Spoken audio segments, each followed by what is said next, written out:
Ontario ਦਾ ਨਵਾਂ vaccine certificate system ਹੁਣ ਲਾਗੂ ਹੋ ਚੁੱਕਿਆ ਹੈ। ਹੁਣ ਸਥਾਨਕ ਵਾਸੀਆਂ ਨੂੰ ਆਊਟਡੋਰ ਤੇ ਇਨਡੋਰ ਥਾਵਾਂ ਉੱਤੇ ਦਾਖਲ ਹੋਣ ਸਮੇਂ ਲੋਕਾਂ ਨੂੰ ਆਪਣੀ ਦੂਜੀ ਡੋਜ਼ ਦਾ ਸਬੂਤ ਦੇਣਾ ਹੋਵੇਗਾ ਤੇ ਇਸ ਦੇ ਨਾਲ ਹੀ ਸਰਕਾਰੀ ਆਈਡੈਂਟੀਫਿਕੇਸ਼ਨ ਵਿਖਾਉਣ ਦੀ ਵੀ ਜ਼ਰੂਰਤ ਹੋਵੇਗੀ।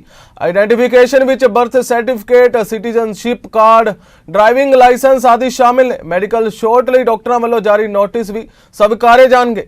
Making inquiries of us. So I think in that sense it went very well. I myself was out at McHappy Day, so I went into a McDonald's restaurant and had to show my proof of vaccination. It took about 10 seconds, and there was a staff person there that had to do it, of course, from the McDonald's store. So I understand there's an extra burden that's been put on people to make this request, but I think that if people behave themselves in a civilized manner, which I know people are going to do, then I think this can go very smoothly. And as the Premier said, and I agree with him, this is a temporary measure, and it's meant to take account of extraordinary circumstances to keep those businesses open, to keep us all healthy, to keep the schools open.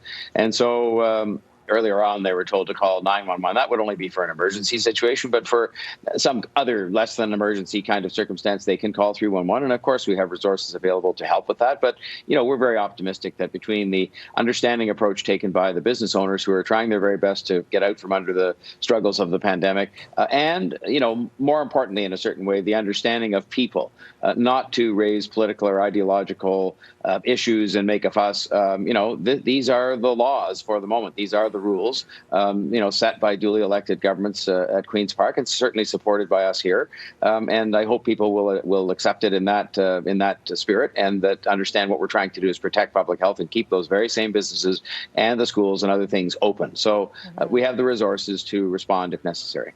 In this case, we don't know what went on in the court and what was said, and that's the problem. I think when you have a controversy like this about somebody getting out on bail charged with first-degree murder, which is unusual, it undermines confidence in the justice system not to know why.